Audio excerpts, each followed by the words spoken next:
নমস্কার বন্ধুরা, আকাশের রান্নাঘরে আপনাদের সবাইকে স্বাগত। দেখুন, আজকে আমি পটল চিংড়ি বানিয়ে দেখাবো। এখানে আমি পটল কেটে নিয়েছি, এখানে দুটো আলু কেটে নিয়েছি, এখানে চিংড়ি মাছটা নুন হলুদ মেখে নিয়েছি, এখানে আমি দুটো পেঁয়াজ কুচি করে রেখেছি, আদা কেটে রেখেছি, কাঁচা লঙ্কা নিয়েছি, রসুন নিয়েছি। আদা রসুন আর কাঁচা লঙ্কাটা বেটে নেবো। আপনারা পুরো রেসিপিটা দেখতে থাকুন। একটু পটলটাকে ভেজে নেবো একটু। দেখুন বন্ধুরা, আমি কড়াইতে তেল দিয়ে দিয়েছিলাম। এখন পটলটাকে একটু লাল লাল করে ভেজে নেব। পটলটাকে একটু ভালো করে ভেজে নিতে হবে, নাহলে খেতে ভালো লাগবে না।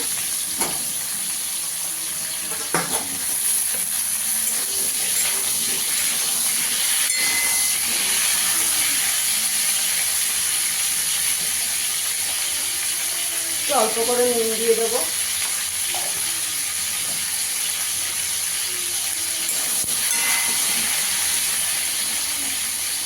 পটলটাকে একটু চাপা দিয়ে গ্যাসের আঁচটা কমিয়ে একটু ভালো করে ভেজে নেব।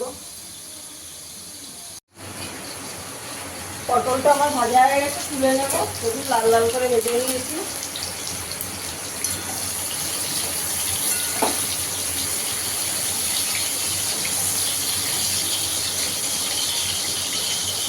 তেলে চিংড়ি মাছটা ভেজে নেব।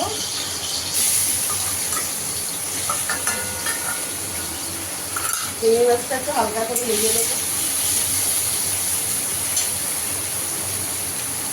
চিংড়ি মাছটাও ভাজা হয়ে গেছে, তুলে নেবো। থেকে বেশি ভাজবো না, শক্ত হয়ে যাবে। বন্ধুরা, আমার ভিডিওটা যদি ভালো লাগে লাইক করবেন, শেয়ার করবেন, চ্যানেলটিকে সাবস্ক্রাইব করে দেবেন। তেল দিয়ে দেবো।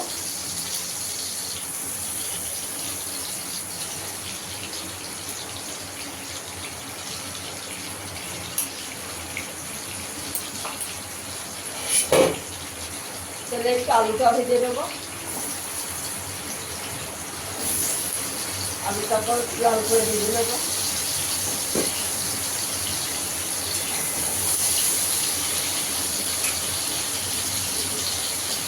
একটু নুন দিয়ে দেবো আলুর মধ্যে।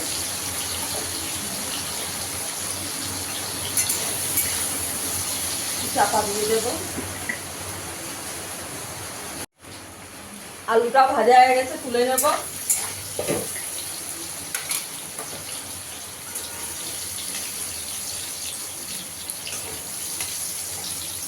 লাল লাল করে সব ভালো করে ভেজে নিতে হবে। দেখুন, সব ভেজে নিয়েছি। তেলে আমি একটা তেজপাতা দিয়ে দেবো, গোটা জিরে ফোড়ন দিয়ে দেবো,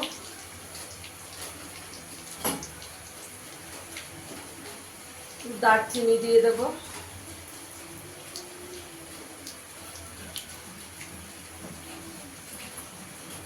এলাচ আর দারচিনি ফোড়ন দিয়ে দেবো,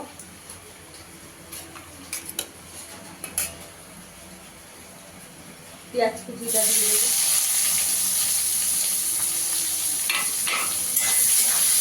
পেঁয়াজটাকে একটু ভালো করে ভেজে নিতে হবে।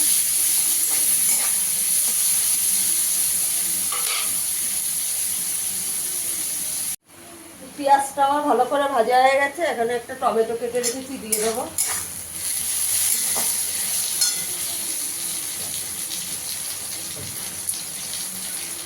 না, আদা রসুন আর কাঁচা লঙ্কা বাটা দিয়ে দেবো। চামচের 2 চামচ দিয়ে দেবো।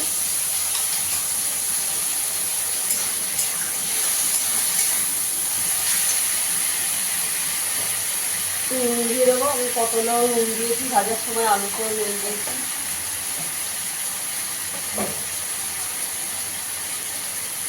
হলুদ গুঁড়ো দিয়ে দেবো 1/2 চামচ। 1 চামচ জিরের গুঁড়ো দেবো।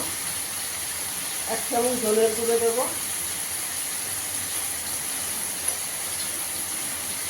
1 চামচ কাশ্মীরি লঙ্কার গুঁড়ো দিয়ে দেবো। মশলাটাকে ভালো করে কষিয়ে দেবো। সামান্য জল দিয়ে দেবো, মশলাটা যাতে পুড়ে না যায়।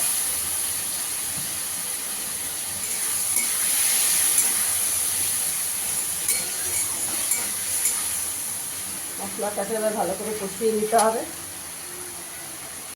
মশলাটা ভালো করে কষানো হয়ে গেছে। মশলা দিয়ে তেল ছেড়ে এখানে চামচে 3 চামচ দই দিয়েছি। দইটা ফেটিয়ে রেখেছি, দইটা দিয়ে দেবো। দইটা দিয়েও ভালো করে কষিয়ে নেবো, গ্যাসের আঁচটাকে একদম কম করে, নাহলে দইটা ফুটে যাবে।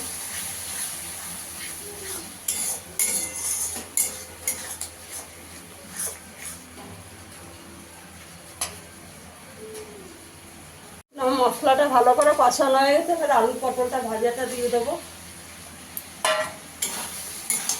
ভালো করে মিশিয়ে নেবো। ভেজে রাখা চিংড়ি মাছটাও দিয়ে দেবো।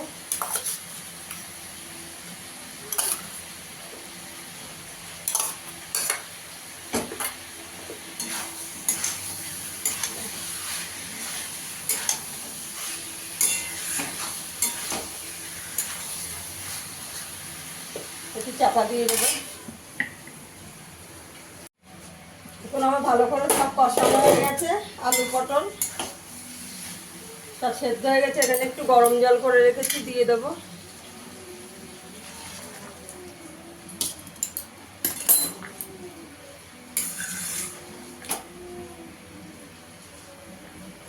একটু 5 মিনিট ফুটিয়ে নেব।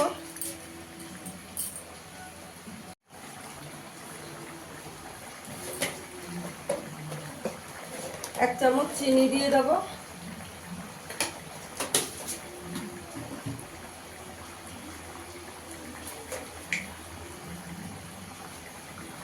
গরম মশলা দিয়ে দেবো।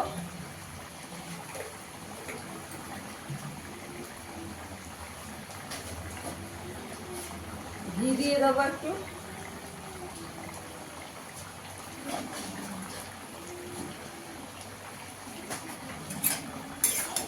দেখুন বন্ধুরা, আমার পটল চিংড়িটা হয়ে গেছে।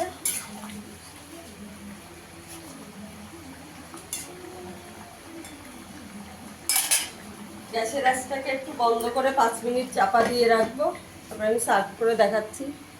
দেখুন বন্ধুরা, আমার পটল চিংড়িটা হয়ে গেছে। ফিরে আসবো নতুন কোনো ভিডিও নিয়ে। সবাই ভালো থাকবেন, সুস্থ থাকবেন, ধন্যবাদ।